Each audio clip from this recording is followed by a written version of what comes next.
Listo, ya puse a grabar. Tengo un inconveniente con la cámara, como les estaba diciendo, pero quiero preguntarles si me están escuchando bien. Sí, sí, Sí, señor, sí se señor. escucha. Sí, señor. Se escucha bien. Y, listo, perfecto, perfecto, perfecto. Entonces, demos inicio a nuestra clase de hoy. ¿En dónde nos quedamos el lunes? ¿Alguien que me recuerde, por favor? El-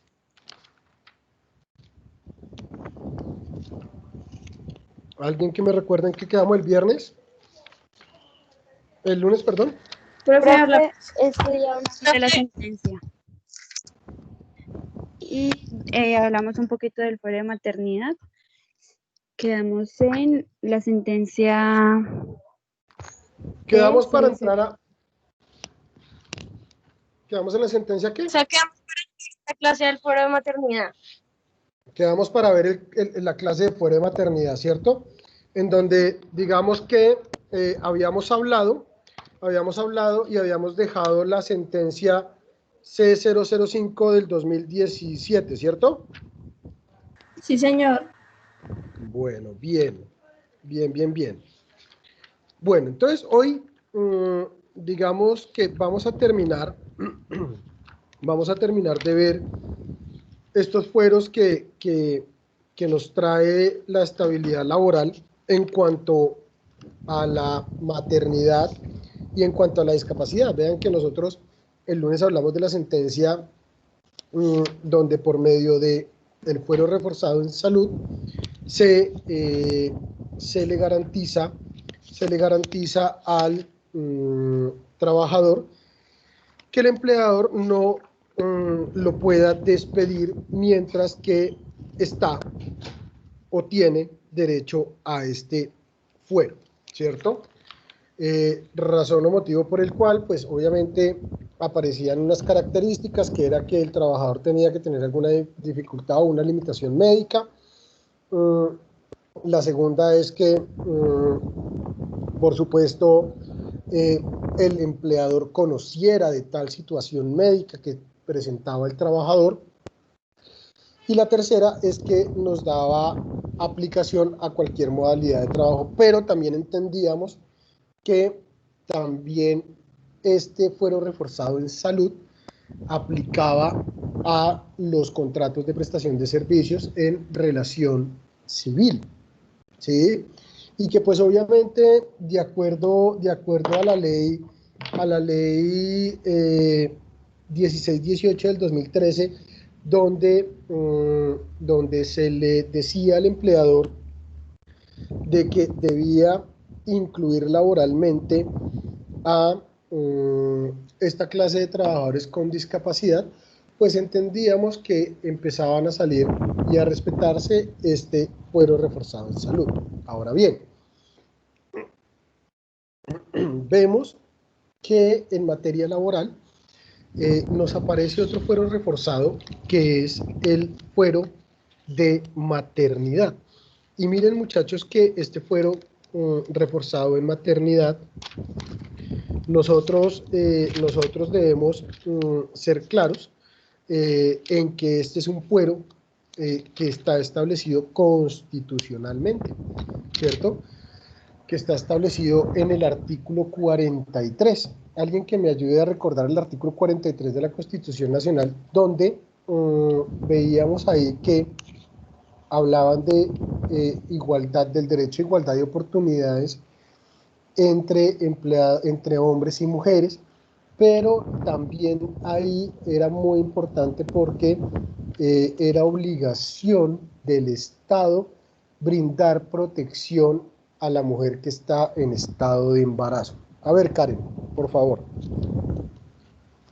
Bueno, profe, el artículo 43 dice, la mujer y el hombre tienen iguales derechos y oportunidades. La mujer no podrá ser sometida a ninguna clase de discriminación. Durante el embarazo y después del parto gozará de especial asistencia y protección del Estado y recibirá de este subsidio alimentario si entonces estuviere desempleada o desamparada. El Estado apoyará de manera especial a la mujer cabeza de familia. Gracias, Karen. Entonces, des en cuenta que aquí, desde la Constitución, empieza a generarse ese fuero de maternidad, ¿sí? Ese fuero de maternidad en el sentido, de que la misma Constitución establece y dice, oiga, usted, señor Estado, señor empleador, deberá respetar este fuero. Ahora bien, por supuesto, nosotros debemos entender que para que haya aplicación de este fuero de maternidad, debe pasar una cosa, y es que la trabajadora le dé aviso al empleador, porque nosotros debemos entender que el empleador no tiene una bolita mágica para que pueda determinar qué trabajadora queda en embarazo o qué trabajadora no, ¿sí? Y este tema del aviso ha venido teniendo modificaciones. Des en cuenta que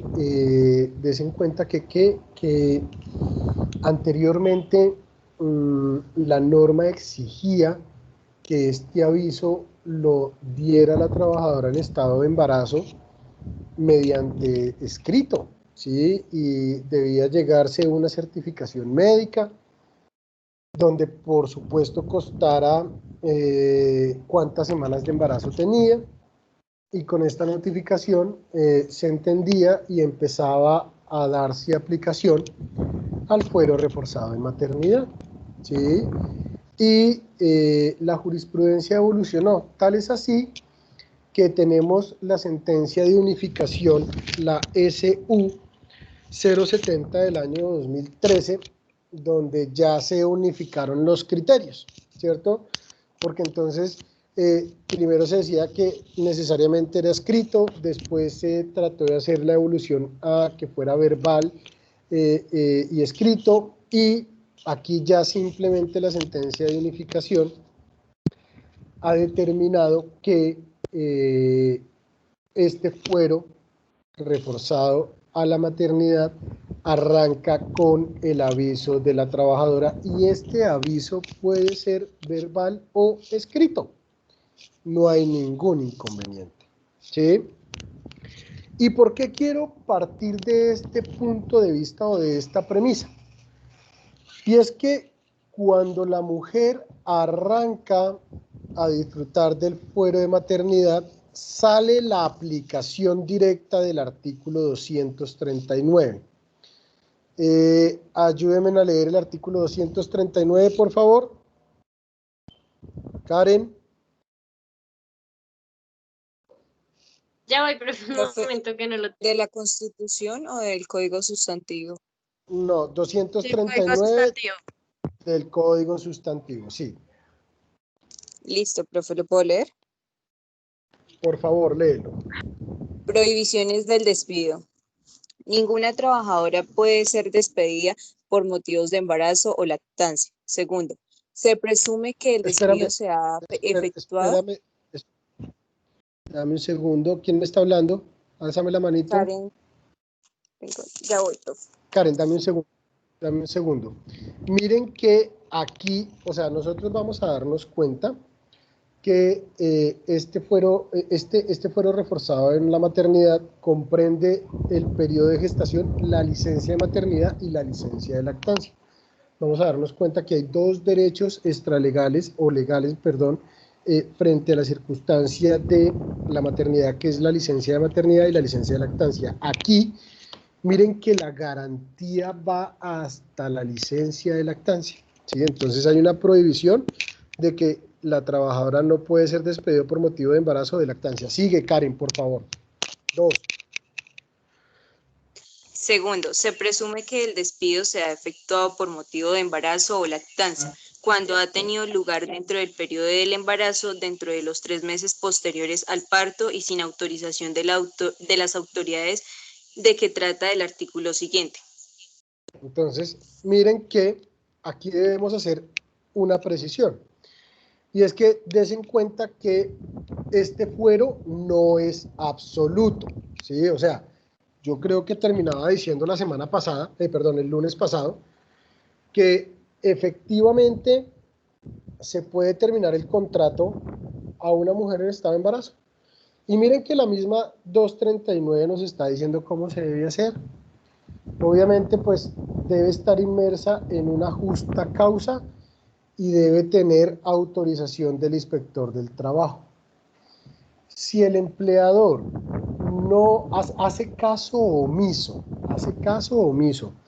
a estas dos circunstancias, se entiende que el despido ha sido por causa del embarazo o la lactancia. Y vamos a darnos cuenta que este despido es nulo. Sigue, Karen, por favor. Perdón. Una pregunta. Dame un segundo, Karen, por favor.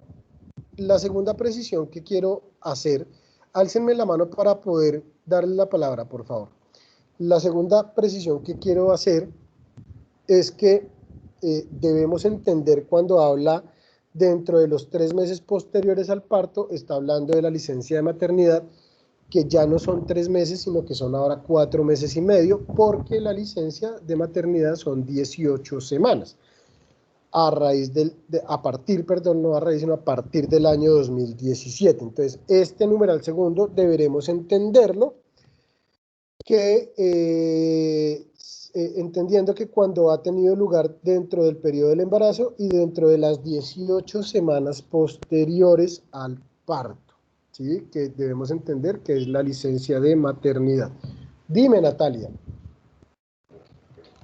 Profe, una pregunta. Digamos, una señora de aseo general que su embarazo es de alto riesgo y no puede casi barrer o sea, que digamos esas actividades se las prohibieron. ¿La empresa debe colocarla en un cargo que ya pueda realizar o ahí tiene una justa causa porque el trabajo las funciones que tenía que hacer no las puede hacer? ¿O ahí cómo se trabajaría ese pedazo? Natalia, muy buena pregunta. No, se debe reubicar. Sí, se debe reubicar. Ahora, listo. Mira que aquí entra a tener un papel importante el médico tratante, ¿cierto?, de este estado de embarazo, porque como tú bien lo dices, hay embarazos que no tienen complejidad, no tienen riesgo, o que su riesgo es muy bajo, pero hay embarazos de mediano riesgo o de alto riesgo, ¿sí? Hay mujeres de embarazo que prácticamente su periodo de gestación se la pasan incapacitadas, ¿sí? O se la pasan en tratamientos médicos. Y aquí hay algo muy importante que nosotros debemos decir, y es que el empleador tiene la obligación de concederle todos los permisos médicos a esta mujer en estado de embarazo, porque es que nosotros vamos a darnos cuenta más adelante que los permisos o las licencias necesariamente deben ser concedidas por el empleador, ¿sí? Y autorizadas por el empleador, y en algún eventual dado caso puede el empleador o descontarle o hacerle reponer este permiso, ¿sí? Nosotros debemos dejar claro que para el tema de la maternidad es una obligación que el empleador conceda estos permisos médicos sin que los pueda descontar o los pueda hacer compensar, ¿sí? Vamos a darnos cuenta que el empleador tiene como obligación general el darle protección y seguridad a sus trabajadores, y precisamente la salud, el tema de salud, hace referencia a esta protección general, razón por la cual debemos expresar que en materia de fuero reforzado de maternidad, no, el empleador estará en la obligación de concederle todos los permisos que sean necesarios, todos, ¿sí? Ahora, cuando tenemos incapacidad, pues no tenemos problema, porque pues ya sabemos que cuando hay una incapacidad médica, esa es una causa legal para no asistir a su puesto de trabajo y no prestar su servicio, ¿cierto? Entonces, aquí, y frente a la pregunta de Natalia, ¿por qué adquiere relevancia el médico tratante? Porque pueden aparecer restricciones médicas, muchachos, ¿sí? Si hay una restricción médica, el médico tratante pues lo deberá certificar y deberá hacerle las recomendaciones al empleador. Entonces, si el embarazo tiene un riesgo medio y la trabajadora no puede hacer tales funciones, eso deberá ser certificado por el médico del empleador. Y después de haber sido certificado por el médico del empleador, se deberá emitir la correspondiente restricción médica y laboral para que el empleador haga su reubicación, ¿sí? Ahora, también puede pasar, Natalia, como tú bien lo dices, que se puede dar una justa causa. Aquí necesariamente el empleador deberá iniciar el proceso ante el inspector del trabajo, ¿sí? Y aquí quiero ser enfático en donde creo que la semana pasada les dije, perdón, el lunes pasado, denme un segundo por favor.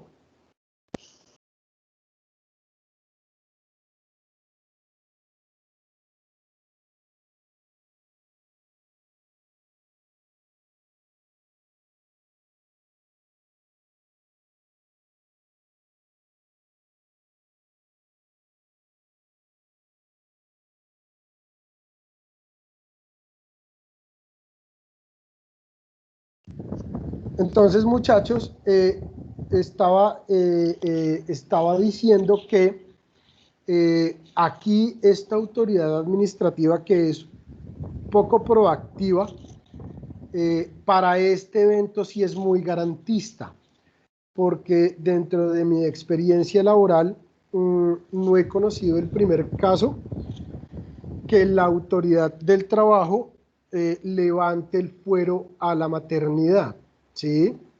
Entonces, digamos que como este fuero no es absoluto, hay una prohibición, pues debemos evolucionar y realizar el procedimiento adecuado y establecido en el artículo 239. ¿Listo, Natalia? ¿Te quedó claro? Sí, profe, muchas gracias. Bien, sigue Karen. Tercero, las trabajadoras de que trata el numeral 1 de este artículo, que sean despedidas sin autorización de las autoridades competentes, tienen derecho al pago de una indemnización equivalente a los salarios de 60 días, fuera de las indemnizaciones y prestaciones a que hubiere lugar de acuerdo con el contrato de trabajo. Eso. Aquí hay algo bien interesante que debo explicar, y es que nosotros, a través del programa, vamos a mirar que el empleador, por haber cometido actos frente a la terminación del contrato o actos al no pago de las obligaciones económicas o actos a la no consignación del auxilio de las cesantías, salen unas indemnizaciones, ¿sí?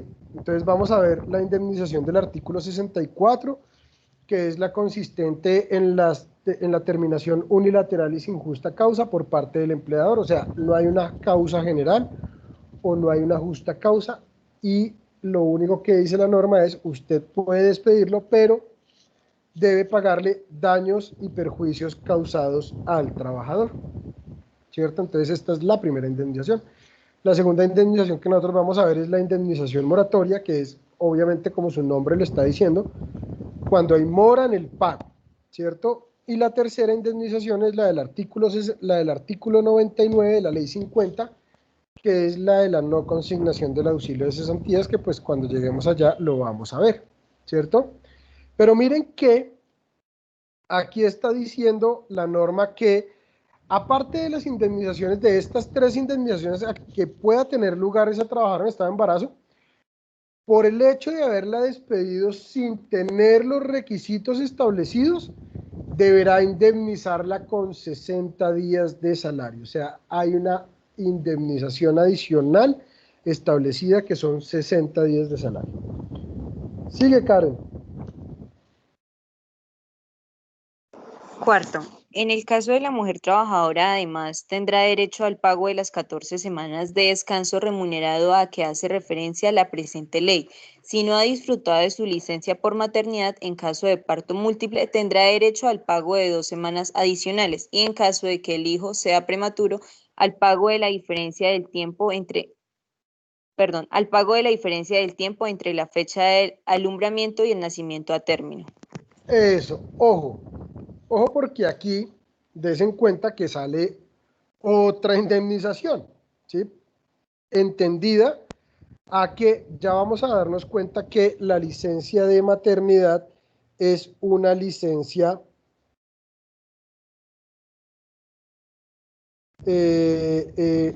esa licencia de maternidad es una licencia remunerada, ¿sí?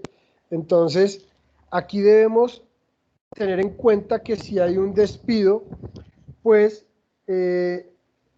la trabajadora también tendrá el derecho a recibir el pago de su licencia de maternidad, que debemos hacer precisión, no es de 14 semanas como la trae este artículo, sino es de 18 semanas, ¿cierto?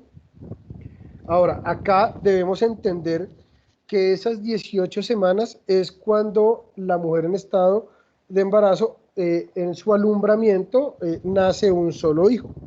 Si hay alumbramientos múltiples o si hay partos múltiples, entendiendo de 2 hacia adelante, debemos entender que la licencia no son 18 semanas, sino son 20, ¿sí? Razón por la cual también tendrá derecho al pago de esas 2 semanas adicionales, ¿sí? Y pues hace en cuenta el tema cuando está hablando frente a si nace de manera prematura. Nosotros debemos entender que el periodo de gestación normal de un estado de embarazo es de 40 semanas, ¿sí? Pero podemos ver que, o podemos entender que hay nacimientos o alumbramientos prematuros, o sea, antes de esas 40 semanas, ¿sí? Lo que se entiende aquí es que también se le debe hacer el pago de la diferencia en la licencia entre el tiempo de la fecha del alumbramiento y el nacimiento a término. Por ejemplo, si el menor de edad nació en la semana 36 y debía nacer en la semana 40, pues deberán pagársele esas 4 semanas que faltaron, ¿cierto? Al haber nacido de manera prematura. Dime, Paula. Profe, tengo una preguntita. En el caso del contrato, de la contratación por prestación de servicios, que pues no, ella pues tiene que pagarse pues ella cotiza obviamente para sus servicios, eh, es la EPS la que pasaría a responder en cuanto a la licencia y en cuanto a las semanas que está hablando su merced, o cómo se manejaría ahí. Sí, señora. Digamos que ahí, frente al tema del contratista, quien le paga directamente la licencia es la EPS. Aún es más, en el contrato de trabajo también la paga la EPS. Lo que pasa es que en el contrato de trabajo de manera operativa funciona al revés. El empleador le paga a la trabajadora y el empleador le hace el recobro a la EPS de esa licencia de maternidad. ¿Listo? Carlos. Buenos días, profe. Profe, en cuanto a que, un ejemplo, la empresa o el empleador se declara, declara la empresa liquidada y no indemniza a la mujer que se encuentra embarazada, ¿qué se debe hacer en esos casos? ¿O cómo debe responder la empresa si se supone que queda en liquidación y se justifica en que no puede pagar indemnización por la misma liquidación de la empresa? Carlos, bueno, muy buena pregunta, pero ahí te voy a hacerte una precisión y es la siguiente. Digamos que las empresas cuando se liquidan tienen unos acreedores y estos acreedores tienen una calificación, ¿sí? El tema del pasivo laboral es de el primer orden, Entonces, si esta mujer en estado de embarazo es despedida, en la liquidación de la compañía, lo que deberá hacer la trabajadora es poner en conocimiento de la autoridad competente, sea Superintendencia de Sociedades, de el despido injustificado, ¿sí? Ahora, el tema del pago de las indemnizaciones en la liquidación, pues hombre, quedará determinado a si los activos de la compañía tienen para pagar los pasivos de la misma, entendiendo que primero deberá pagar a los trabajadores, ¿sí? Entonces el hecho de que esté en la liquidación, él no puede decir por simplemente decir que está en liquidación que no va a cumplir con las indemnizaciones a que trae lugar la normatividad, porque pues no es objeto legal de no hacerlo. Lo que habrá que mirarse es que tenga activos para pagar pasivos. ¿Listo, Carlos? Vale, Bien. profe, gracias. Listo. Karen, leamos el 240, por favor. Listo, profe. Permiso para despedir. Primero, para poder despedir a una trabajadora durante el periodo de embarazo, a los 3 meses posteriores al parto, el patrono no necesitará la autorización del inspector de trabajo o del alcalde municipal en los lugares en donde no existiera aquel funcionario. Sigue. Segundo, el permiso del que trata este artículo solo puede concederse con fundamento en alguna de las causas que tiene el patrono para dar por terminado el contrato de trabajo y que se enumera en los artículos 62 y 63. Antes de resolver, el funcionario debe oír a la trabajadora y practicar todas las pruebas conducentes solicitadas por las partes. Eso. Miren que aquí esto es bien importante, porque nos damos cuenta que efectivamente este fuero no es absoluto. Este fuero, digamos, es limitado y por supuesto sí se puede despedir a una mujer que esté en estado de embarazo. Lo único que debe terminarse, denme un segundo.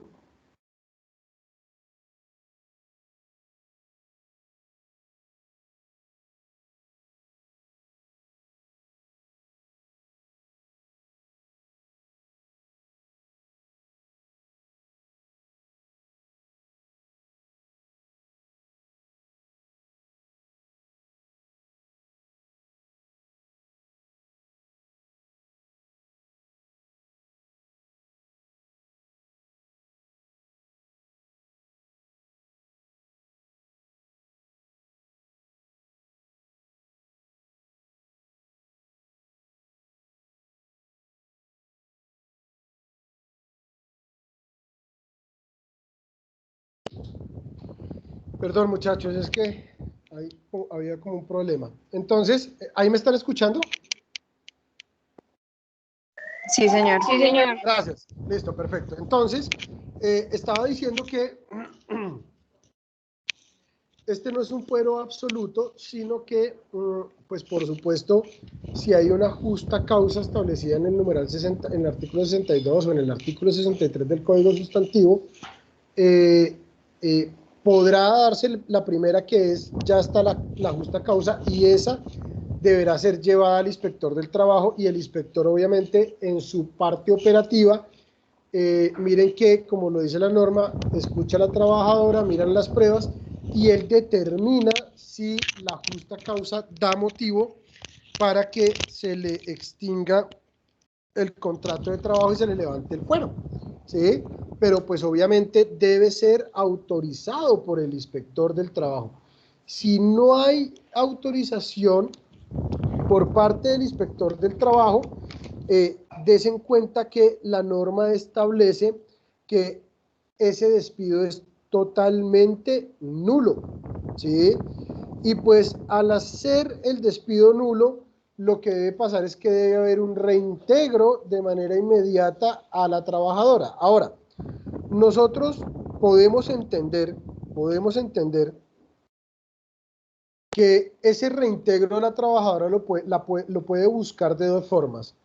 Uno, mediante una acción de tutela, ¿sí? Porque acuérdense que nosotros podemos demandar en tutela derechos fundamentales, y ahí está el derecho fundamental al trabajo, el derecho fundamental al mínimo vital y el derecho fundamental a la seguridad social, en donde por vía de tutela podemos obtener el reintegro. Y, o si no, también se podrá poner en función el aparato judicial o poner en movimiento el aparato judicial, y mediante demanda laboral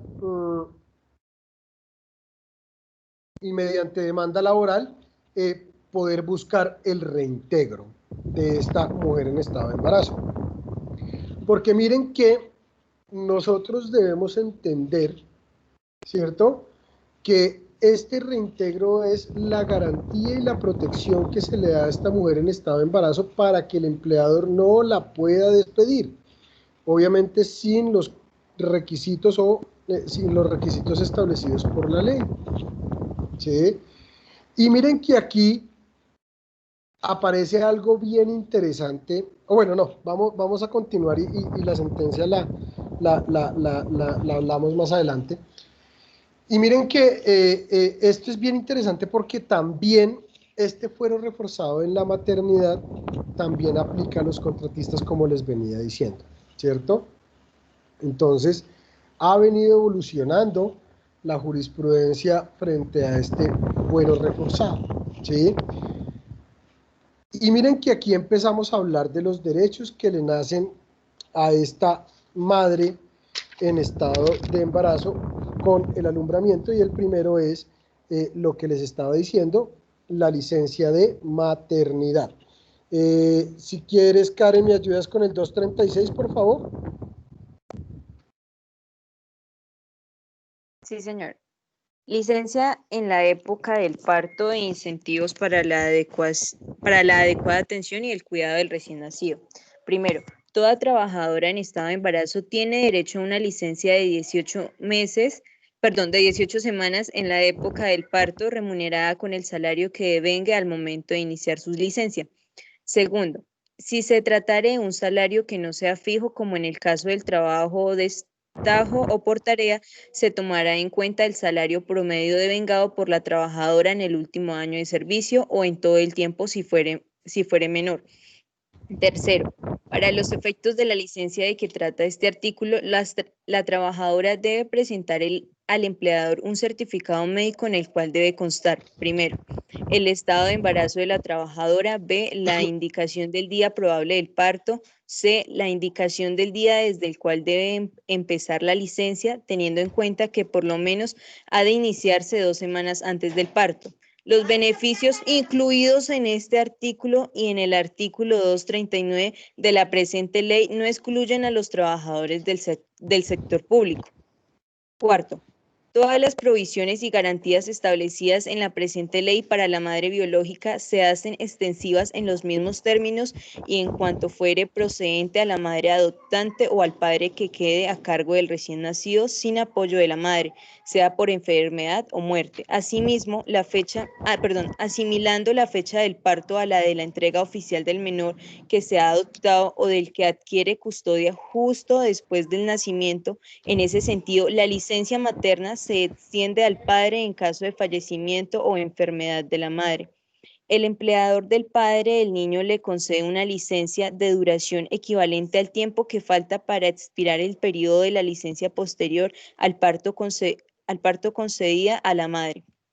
Quinto, la licencia de maternidad para madres de niños prematuros tendrá en cuenta la diferencia entre la fecha gestacional y el nacimiento a término, las cuales serán sumadas a las 18 semanas que se establecen en la presente ley. Cuando se trate de madres con parto múltiple, la licencia se ampliará en 2 semanas más. Sexto, la trabajadora que haga uso de la licencia en la época del parto tomará las 18 semanas de licencia a las que tiene derecho de la siguiente manera. A. Licencia de maternidad preparto. Esta será de 1 semana con anterioridad a la fecha probable del parto, debidamente acreditada. Si por alguna razón médica la futura madre requiere 1 semana adicional previa al parto, podrá gozar de las 2 semanas, con 16 posparto. Si en caso diferente por razón médica no puede tomar la semana previa al parto, podrá disfrutar las 18 semanas en el posparto inmediato. B. Licencia de maternidad posparto. Esta licencia tendrá una duración normal de 17 semanas contadas desde la fecha del parto o de 16 o 18 semanas por decisión médica, de acuerdo a lo previsto en el literal anterior. De las 18 semanas de la licencia remunerada, la semana anterior al probable parto será de obligatorio goce en caso de que el médico tratante prescriba algo diferente. La licencia remunerada de la que habla este artículo es incompatible con la licencia de calamidad doméstica y en caso de haberse solicitado esta última por el nacimiento de un hijo, estos días serán descontados de la misma. Parágrafo 2. El esposo o compañero permanente tendrá derecho a 8 días hábiles de licencia remunerada de paternidad. La licencia remunerada de paternidad opera por los hijos nacidos del cónyuge o de la compañera. El único soporte válido para el otorgamiento de la licencia remunerada de paternidad es el registro civil de nacimiento, el cual deberá presentarse a la EPS a más tardar dentro de los 30 días siguientes a la fecha del nacimiento del menor. La licencia remunerada de paternidad estará a cargo de la EPS, para lo cual se requerirá que el padre haya estado cotizando efectivamente durante las semanas previas al reconocimiento de la licencia remunerada de paternidad.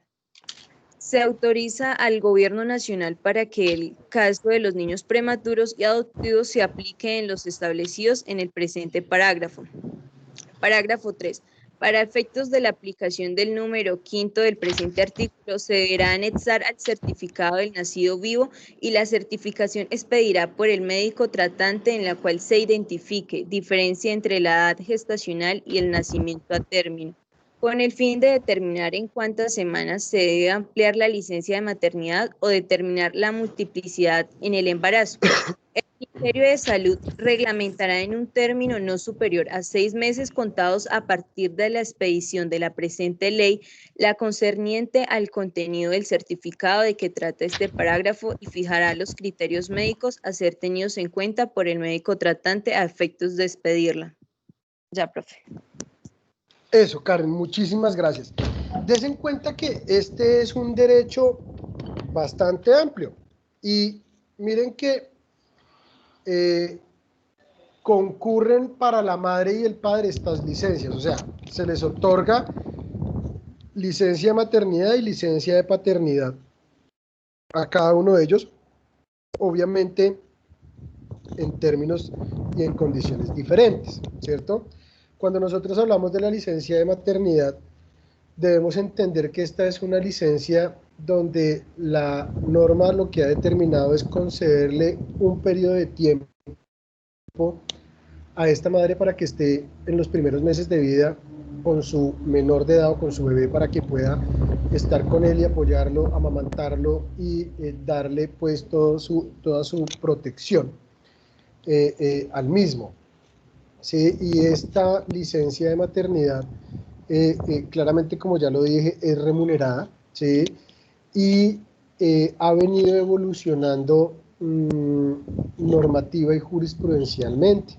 Miren que arrancó con 12 semanas, después se subió a 14 semanas, pero a partir del año 2017, mediante la expedición de la ley 1822, esta licencia de maternidad subió a 18 semanas, ¿sí? 18 semanas en donde, pues miren que 18 semanas estamos hablando de que son 4 meses y medio, ¿no?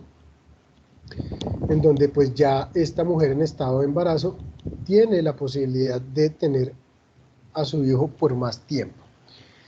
Y miren que también esta ley 1822 del año 2017, ya te doy la palabra, Carlos, trajo algo bien interesante y es una licencia preparto y una licencia posparto. Anteriormente, esta licencia de maternidad única y exclusivamente arrancaba con el alumbramiento. Lo que pasaba anteriormente a ello era que pues el médico tratante en las últimas semanas lo que hacía era, dependiendo, pues uno debe entender el cambio evolutivo de esta mujer fisiológicamente, ¿cierto? Al tener a su bebé pues dentro de su interior. En las últimas semanas pues este tema físico puede conllevar a que no haya una debida prestación del servicio y haya complicaciones hacia la madre, ¿cierto? Entonces, razón por la cual esta ley determinó y abrió la licencia preparto, ¿sí? Entonces, por lo menos en la última semana, la trabajadora debe empezar a conceder, debe empezar a disfrutar, perdón, de esta licencia de maternidad, ¿sí? O por lo menos, o 2 semanas antes, ¿sí? Por lo menos una. Ahora, generalmente el médico tratante lo que hace es dar incapacidad para que esas 18 semanas se cumplan posparto, ¿sí? Hay otros que no lo hacen así, sino que aplican lo que dice la normatividad y emiten el certificado de la licencia de maternidad una semana antes. Lo único es que, digamos, aquí se quiere buscar es darle una debida protección a la trabajadora, ¿cierto? Y al que está por nacer para que ese alumbramiento se lleve a un feliz término. Entonces, o es una o es 2 antes. Por supuesto, la posparto será las semanas restantes para complementar las 18 semanas, entendidas que pueden ser o 17 si fue que se empezó a disfrutar una antes, o 16 si fue que se empezó a disfrutar 2 antes, ¿cierto? O las 18 con el alumbramiento, porque pues lo que yo les decía a ustedes, hay mujeres que tienen un estado de embarazo tranquilo y que pueden trabajar sin ningún problema dentro de sus 40 semanas. Así de sencillo.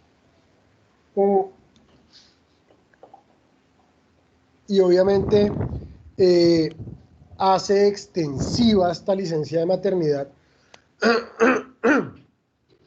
a la madre adoptante, ¿cierto? En donde pues obviamente esta licencia de maternidad arranca con el momento, con la oportunidad de la adopción, ¿cierto? Y digamos que también es claro frente al tema prematuro, frente al tema del nacimiento prematuro, en donde se le deben sumar a las 18 semanas las semanas que la diferencia. Entonces, si el periodo, lo que yo les decía, el periodo de gestación normalmente es de 40 semanas. Si el bebé nace en la semana 35, pues hombre, aparte de las 18 semanas tendremos que sumarles las 5 que le faltaron, ¿sí? Porque así lo está ordenando la ley. Y miren que también aquí la norma le dio la posibilidad al padre de disfrutar de una licencia remunerada de paternidad que es de 8 días hábiles, ¿cierto? Y lo que dice la norma es, bueno, usted para poder disfrutar de ella, lo primero que debe hacer es acreditar ante su empleador el registro civil de nacimiento, el cual deberá presentarse a la EPS y al empleador a más tardar dentro de los 30 días siguientes al nacimiento. Y para que esa licencia sea remunerada, pues el padre lo que debió haber realizado es, debió haber cotizado, debió haber cotizado a la Seguridad Social durante las semanas previas al alumbramiento, ¿cierto? Entonces es importante hacer la diferencia entre estas dos, pero es bien interesante porque tanto mamá como papá tienen licencia de maternidad y de paternidad en el entendido y en el contexto del artículo 236. Dime, Carlos. No, profe, ya no, profe, ya. Muchas gracias. Ya me quedó claro. Vale. Daniela. Profe, en ese orden de ideas, entonces el papá si no cotiza, si tiene un contrato de prestación de servicios y digamos que él no paga nada, en ese orden no, él no tiene entonces permiso a la licencia de paternidad. No, sí lo tiene, pero será no remunerado. ¿Sí me entiendes? Porque lo que está diciendo la norma es que para que la licencia de paternidad sea remunerada, él debió haber cotizado semanas antes al alumbramiento, ¿sí? La norma tampoco dice cuántas semanas, ¿sí? Entonces uno puede entender que previas es 1, 2, 3, las que sean, ¿sí? Pero que debe haber, digamos, en cierto evento, haber cotizado antes de. Si no cotiza, pues no tendrá derecho a la remuneración. ¿Listo? Ok, sí. Bien. ¿Alguna otra pregunta o inquietud?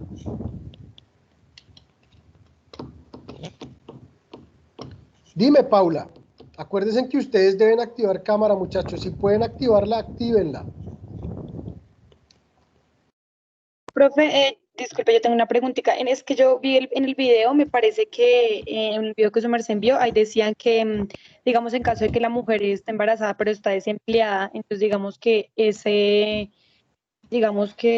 no sé cómo se dice, como que esa licencia se la extienden toda completa al padre. ¿Estoy equivocada o es cierto? Pero ¿cómo así? No entiendo. Es Cuando que, depende bueno, no, económicamente de él.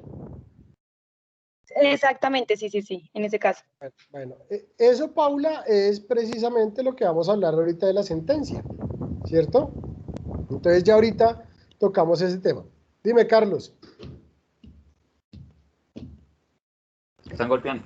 Profe, es que yo también vi en el video que cuando los dos estaban cotizando, bueno, cuando uno de los padres estaba cotizando, solo al padre, si se le extendía, pues no entendí muy bien esa parte, que se le daba la mitad de la licencia que se le daba al padre por lo general, que eran los 8 días. Entonces, cuando uno de ellos no cotizaba, se le daban solo 4 y no los 8. No sé Sí, si es proporcional, sí, totalmente, totalmente. Vale, profe, gracias. Pero digamos que eso también ya lo vamos a profundizar ahorita con lo de la sentencia. Dime, Joana.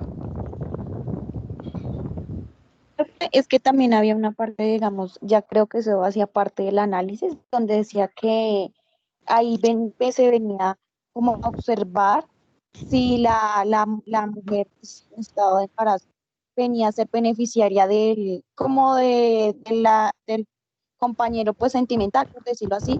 Y digamos, lo que están preguntando mis compañeros ya lo que sería como en la sentencia, la C005, se viene a ver ahí en esa sentencia. Correcto, sí, eso es lo que quiero que ahorita discutamos. Que discutamos ahorita. Dime, Britney.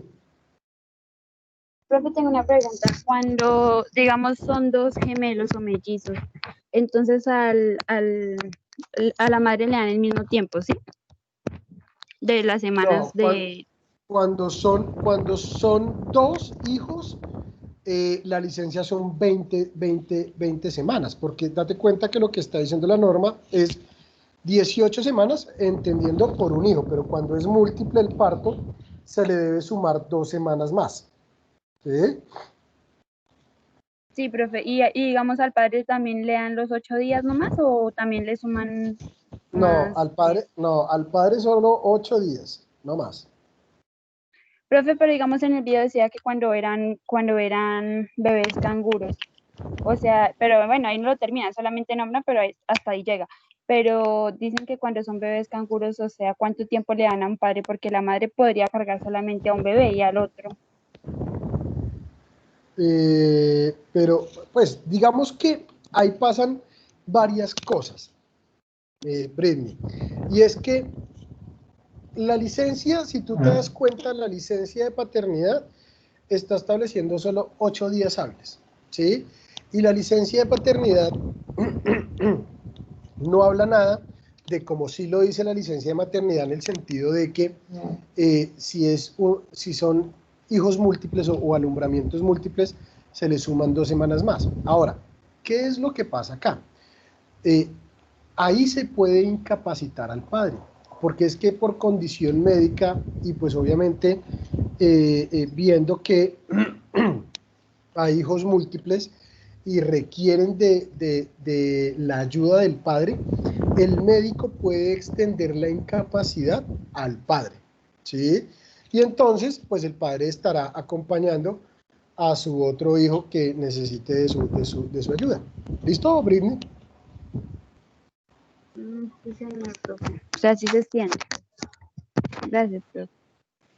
Pero se extiende por incapacidad, Britney, no por Sí. licencia de paternidad. Ah, listo, ¿Listo? bueno, profe. Sí, señor. Ojo, porque son dos cosas totalmente diferentes. ¿Listo? Bien. Bueno, miren que vamos a ver el otro derecho que tiene esta mujer en estado de embarazo, o en este fuero de reforzado la maternidad, perdón, que es la licencia de lactancia, ¿cierto? La norma dice que el empleador está en la obligación de conceder a la trabajadora dos descansos, cada uno de 30 minutos, ¿cierto? Dentro de la jornada para poder amamantar a su hijo, sin descuento alguno, por supuesto, de salario, por los primeros 6 meses de vida del menor. Ahora, nosotros debemos entender que la licencia de maternidad y la licencia de lactancia nacen con el alumbramiento, ¿sí? Y lo que debemos entender, o como lo debemos entender, es que después de que se reintegre la trabajadora, o sea, pasadas las 18 o 20 semanas, y ella se reintegra al trabajo, por ese mes y medio o por ese mes que le falte para completar los 6 meses, pues el empleador tendrá que concederle estos descansos, que operativamente se ha tomado como costumbre que el empleador le dice a la trabajadora, o llega 1 hora más tarde o se va 1 hora más temprano, ¿sí? Para que, digamos que en el tema de la operatividad de la media hora eso no aplica muy bien, ¿sí? Pues se va a extender en tiempo, se extiende en tiempo, entonces, por eso el empleador determinó, o se va usted más temprano o usted llega más tarde, 1 hora más temprano o usted llega 1 hora más tarde, ¿sí?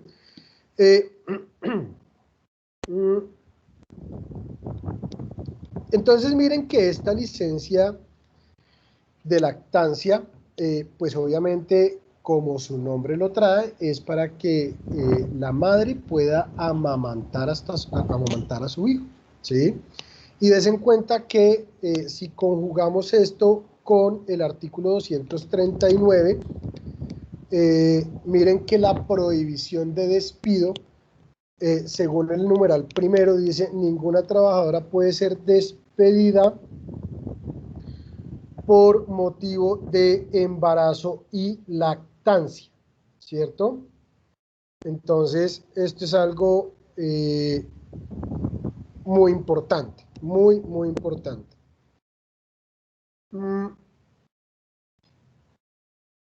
Ahora,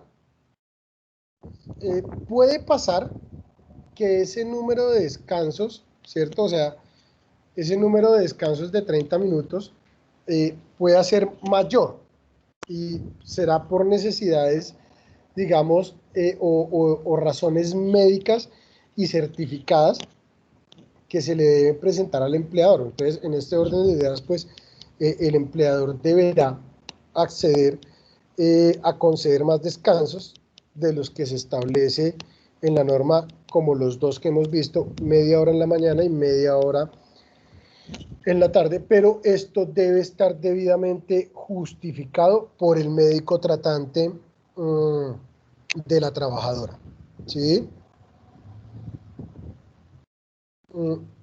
Entonces miren que esta licencia de lactancia pues es bien interesante, porque podemos decir y podemos determinar que es el derecho que le dan a la trabajadora para poder amamantar a su menor. Ahora,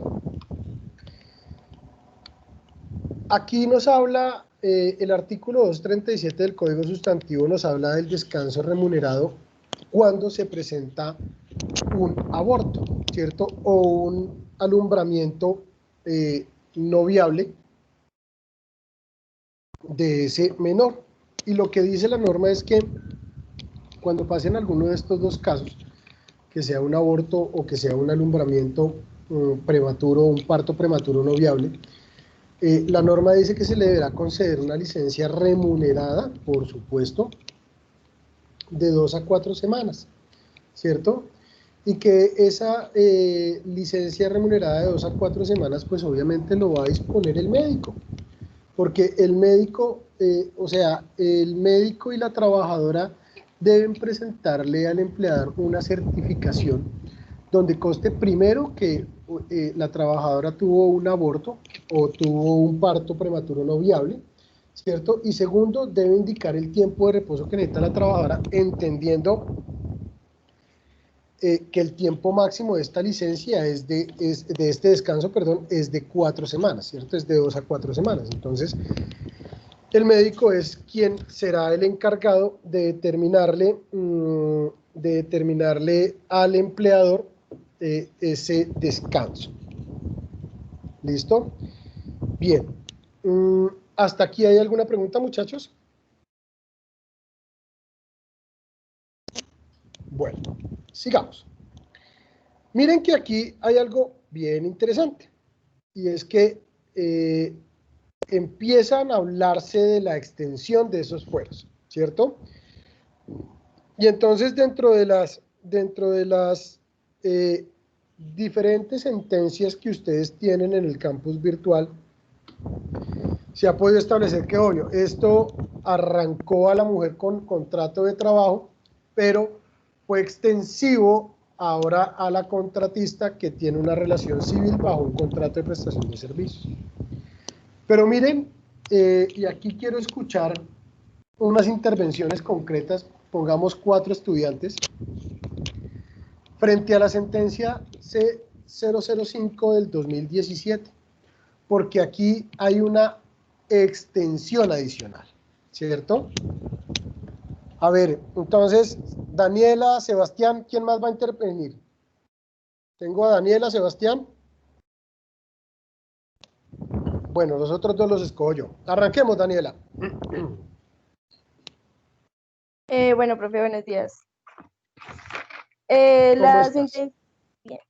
sentencia C005 del 2017 habla que la extensión de un posible fuero de paternidad, ¿sí? O sea, que la extensión también la adapte al padre que se encuentre en manera de despido, pero que tenga su cónyuge o compañera permanente en estado de embarazo. Esta sentencia me gustó mucho porque se evidencia que, digamos, la legislación tiene como una omisión legislativa en la parte donde hay una brecha de inequidad de género. O sea, no hay como, se supone que es como muy igualdad entre la obligación de derechos y que la responsabilidad del niño, y que ambos son progenitores de este mismo, pues que si la mamá no se encuentra, digamos, empleada, pues que también se le brinde esta protección al padre, que también necesita proteger los derechos y el bienestar posteriores al niño que viene como en camino. También me gustaría mucho aclarar que me gustó que también se puede extender, o hubo como la posibilidad de que se tomó un tema a tratar de que el tercer grado de consanguinidad de la madre también tenga que aparar este fuero, si así la madre dependiera de esta persona. ¿Y cuál es el tercer grado? El tercer grado de consanguinidad, no sé, creo que es el hermano, no. Bueno, profe, pero pues eso pues sería bueno que la legislación como que extendiera también a estas partes de personas, ¿no? Sí, ok, Daniela. Daniela, una pregunta. Bueno, no, está bien tu interpretación, está ahí, bien. Sebastián, a ver, algo diferente de lo que ha establecido Daniela. Bueno, buenas tardes, profe. Bueno, pues la sentencia como tal me gustó mucho, pues voy a retomar como también varios puntos. Uno de ellos es como en las intervenciones que se hicieron en la sentencia, las justificaciones que habían en contra de como la demanda que estaba pues en curso, era que igualmente lo que buscaba la licencia de maternidad era supuestamente evitar la discriminación hacia la mujer por su embarazo, o que si se le daba este fuero también al padre, iba a haber sobrecostos para las empresas, o que también las mujeres podían, como lo dijo mi compañera anterior, podían buscar diferentes formas de ingresar al sistema de salud, sea por CISBEN o los grados de consanguinidad. Pero también lo que me llamó mucho la atención es que a lo largo de la sentencia se habla como de que se debe acabar con los roles tradicionales que hay de mujer y hombre. Eh, bueno, que también se decía que solo podía ser la mujer despedida cuando el inspector de trabajo lo dijera, y pues que tenía que haber escuchado los argumentos de ella. Y además, también me hablaba como sobre una evolución laboral, la cual ha tenido 4 fases, y pues las fases eran como que en la primera se entendía de que la mujer tenía 2 roles, tanto como el familiar como el de trabajadora, y ellos también lo dicen como en palabras como doméstico y laboral, y reproductivo y productivo. La segunda fase que tenía era como el reconocimiento de los derechos al padre, pero no gracias como a los o bueno, no derivados de la madre, sino que esos fueran como individuales de él. El tercero era el cuidado y la atención a los hijos y familiares, tanto por el hombre como por la mujer. Y el 4 era cambiar los roles previamente establecidos, donde el hombre también pueda cuidar a sus hijos y demás. También como que lo que decían mucho ellos, reiteraban, era que una figura paterna era fundamental para un desarrollo armónico e integral de los hijos. Y también que lo que en realidad, contradiciendo como a los argumentos que decían en contra algunas entidades o demás, era que el fuero de maternidad no era tanto por evitar una discriminación hacia la mujer embarazada, sino que más que todo por garantizar la vida del que venía.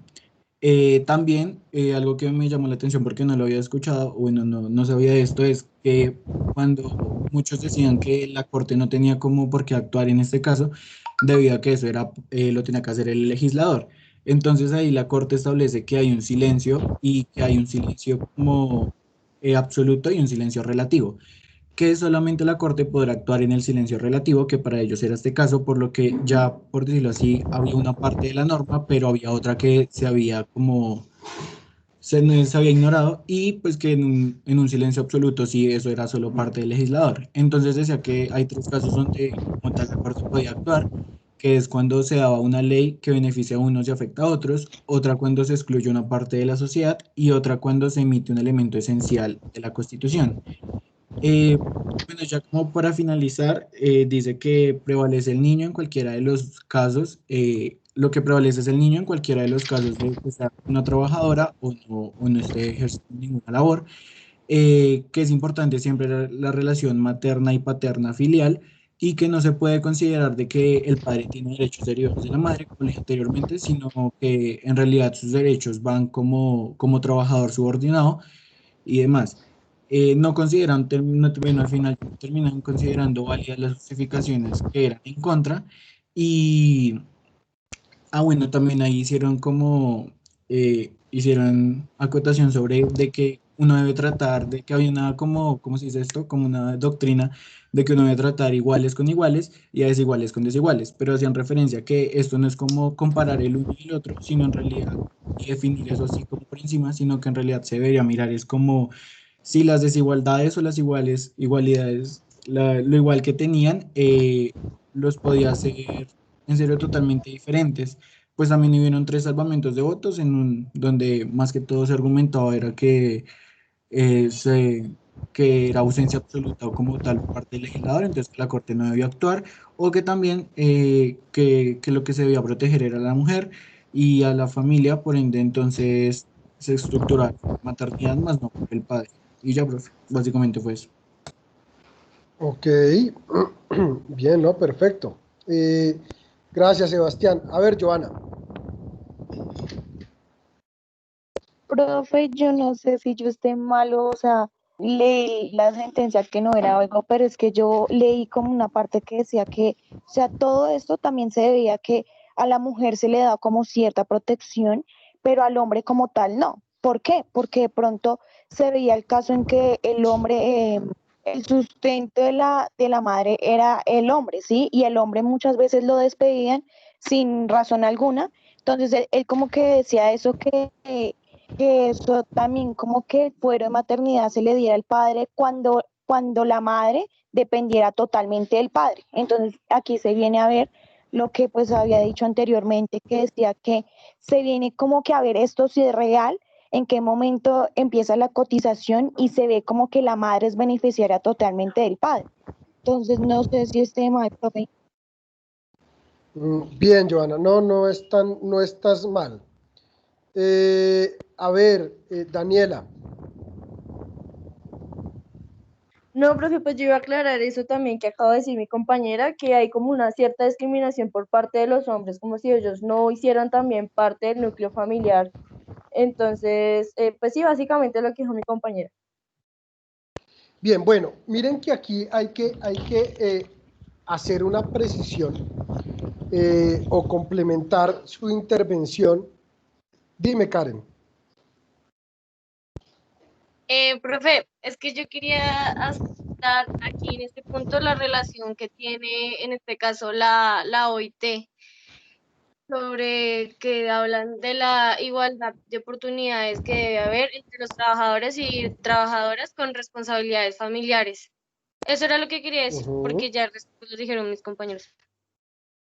Bien, perfecto. Miren que esta sentencia es bien interesante porque hace extensivo ese fuero reforzado al padre, ¿cierto? ¿En qué sentido? En que aquel padre, esposo, compañero permanente que tenga a su esposa o a su compañera permanente en estado de embarazo y que dependa económicamente de él y que esta trabajadora no esté laborando, le sale ese fuero a ese padre, ¿sí? En donde obviamente aquí este fuero nace también con el aviso, ¿cierto? Entonces, usted deberá como padre acreditarle a su empleador que usted tiene a su esposa o a su cónyuge o compañera permanente en estado de embarazo y que ella depende de él económicamente. Hombre, ¿eso cómo se puede probar? Fácil, mire. Lo primero es que están diciendo, allegue certificación de la seguridad social donde ella esté como beneficiaria. Se supone que si, digamos, cuando nosotros vamos a entrar al sistema, entramos como independientes, como dependientes o como beneficiarios. Cuando usted entra de un cotizante a ser beneficiario, pues puede entender que usted no tiene un ingreso económico, ¿cierto? Entonces, y que no tiene un contrato de trabajo o un trabajo. Entonces, cuando pase esta circunstancia, vea que se le hace extensivo ese fuero reforzado, ¿cierto? Al esposo o compañero permanente.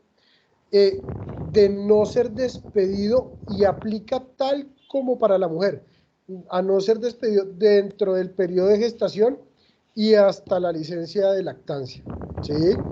Y esto es algo bien interesante, muchachos, porque esto trae una estabilidad social y económica y hay una verdadera protección al que está por nacer, ¿sí? ¿Qué es lo que conlleva y lo que busca este fuero? Que se proteja al que está por nacer. Por eso es que trae esa prohibición taxativa, el artículo 239.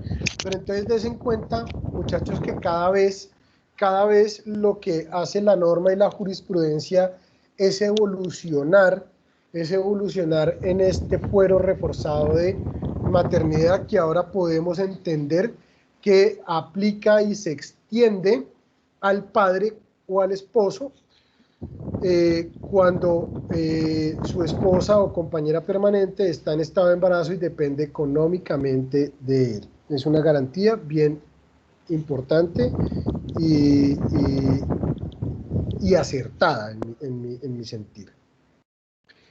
¿Hasta aquí hay alguna pregunta adicional, muchachos?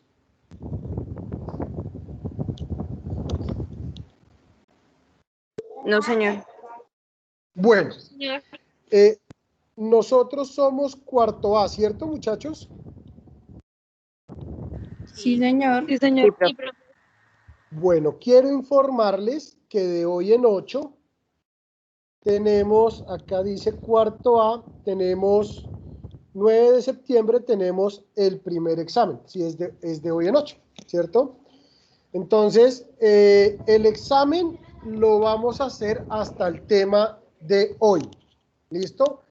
El tema del día lunes que empecemos, pues no va a entrar en el examen. Entonces, para que ustedes se vayan preparando, que el examen se va a colocar en el campus virtual, va a ser de selección múltiple, y ustedes lo desarrollarán en el horario de 11 a 1. O sea, quiere decir que dentro de 8 días no vamos a tener la clase virtual, sino que van a hacer el examen. ¿Listo, muchachos?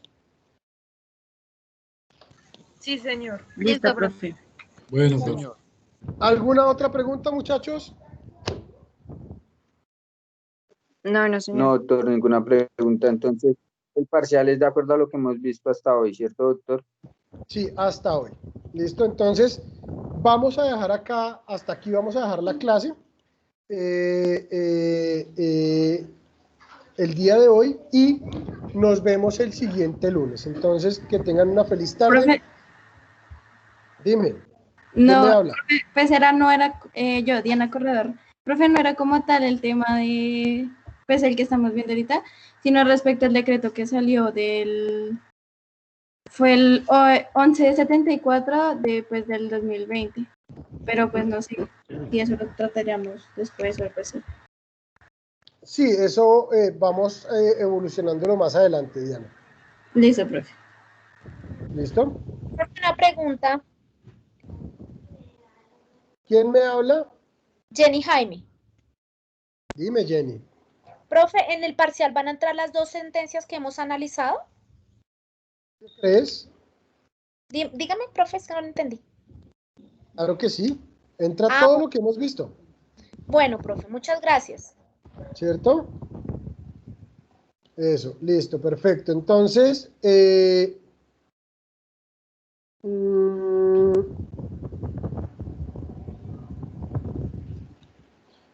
muchachos, vamos a dejar clase hasta aquí, ¿cierto? Y nos vamos a ver el próximo lunes con el siguiente tema y entendiendo que el próximo miércoles pues tenemos nuestro primer examen. ¿Listo?